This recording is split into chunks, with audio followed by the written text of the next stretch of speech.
NCP Maharashtra state president सांसद सुनील टटकरे रायगढ़ के खालापुर तालुका में NCP Ajit Pawar group की जिला परिषद और पंचायत समिति आतकर गांव में प्रचार में आकर एनसीपी उम्मीदवार श्रद्धा साखरे और देवयानी देशमुख के कैंपेन में शामिल हुए। वोटिंग में बस कुछ ही दिन बचे हैं, ऐसे में हर पार्टी कैंपेन करती दिखाई दे रही है। एनसीपी और शिवसेना उद्धव बाला साहब ठाकरे की पार्टी परिवर्तन विकास अघाड़ी के जरिए खालापुर तालुका में जिला परिषद और पंचायत समिति के चुनाव लड़ रही है। उन्हें शुभकामनाएं देने के लिए एनसीपी अजीत पवार ग्रुप के स्टेट प्रेसिडेंट सुनील टटकरे जिला परिषद और पंचायत समिति की उम्मीदवार श्रद्धा साखरे और देवयानी देशमुख के साथ कैंपेन राउंड में शामिल हुए। मी दुपारपासूनच वासंबे वाडगाव त्याच्यानंतर मग अशी आंबाटी आणि नंतर सासगाव मार्गे इथे आलो। प्रचंड असा उत्साहाचं वातावरण राष्ट्रवादी काँग्रेस पक्ष आणि उद्धव बाळासाहेब ठाकरे या दोन्ही पक्षांनी जी आघाडी केलेली आहे ते खालापूर तालुक्यामध्ये पाहायला मिळत आहे। मला विश्वास आहे की मागच्या वेळेसारखंच खालापूर तालुक्यामध्ये आघाडीला अभूतपूर्व यश 100% त्या ठिकाणी मिळेल।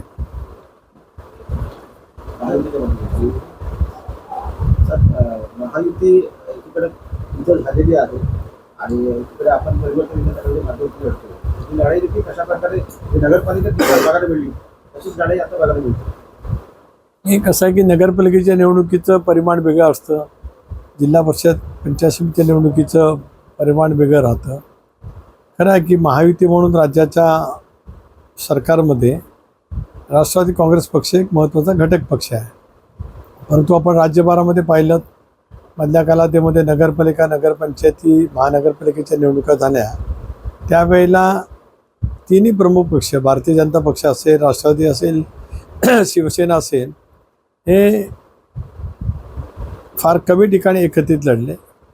कुठे भाजप आणि शिवसेना युती झाली, कुठे शिवसेना आणि राष्ट्रवादी काँग्रेस पक्ष युती झाली, कुठे राष्ट्रवादी काँग्रेस पक्ष आणि भारतीय जनता पक्ष युती झाली। त्यामुळे स्थानिक पातळीवरच्या या संबंध निवडणुकांच्यामध्ये अशा पैकी वेगवेगळी युती किंवा आघाडी त्या ठिकाणी होत असते।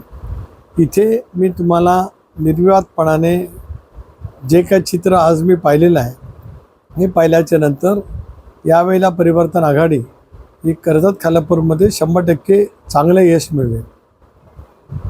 विराट प्रश्न असा आहे की आपल्या पक्षाचे जिल्हाध्यक्ष सुधाकर खरे काल एका प्रचारात बघायला मिळाले, कधीपर्यंत प्रचारात ऍक्टिव्ह होतील किंवा काय अशा काही घडामोडी आहेत का?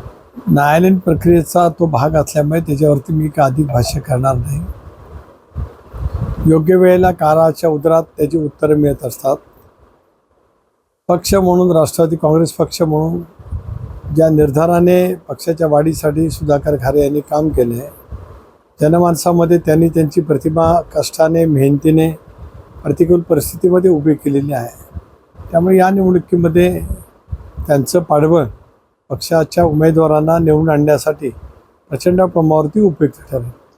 साहेब, उद्धव ठाकरे यांचा जो पक्ष आहे तो सुनील तटकरेंना विकला गेला अशा प्रकारची टीका विद्यमान आमदारांनी अर्ज भरताना केली होती, कसं बघता याच्याकडे? ज्यांचं राजकीय आयुष्य त्या नावाने सुरू झालं त्यांनी तो पक्ष कोणाला तरी विकला म्हणणं म्हणजे विकृत मनोवृत्तीचं ते द्योतक आहे। आणि अनेकांची मनोवृत्ती अशीच असते की आपण काय पद्धतीने काम करत असतो, कशा पद्धतीने पोचत गेलो, कुठल्या स्तरावरती त्याचा विसर पडत खूप मंडप प्रवृत्तीने काही मंडळी आपले राजकीय विचार मांडत असतात। मला असं वाटतं याच्यापेक्षा दुसऱ्या प्रवृत्तीचे ते विचार आहेत असं मी मानत नाही। उद्धव बाळासाहेब ठाकरे या पक्षाचे या तालुक्यामध्ये काम करणारे कार्यकर्ते हे पक्षाशी इमान ठेवून काम करतात। स्वर्गीय हिंदुहृदय सम्राट बाळासाहेब ठाकरे यांनी जे त्यांना विचार दिले त्या विचाराशी प्रामाणिक राहून त्यावेळेला ते काम करत असतात। अशा वेळेला अशी युती होत असते। कदाचित त्यांना विसर पडला असेल की राज्यात काही ठिकाणी ज्या उद्धवजींना शिव्यांची लाखोली वाहिली त्यांच्या सहकाऱ्यांच्या जवळ युतीसुद्धा यांच्या पक्षाने केलेली आहे।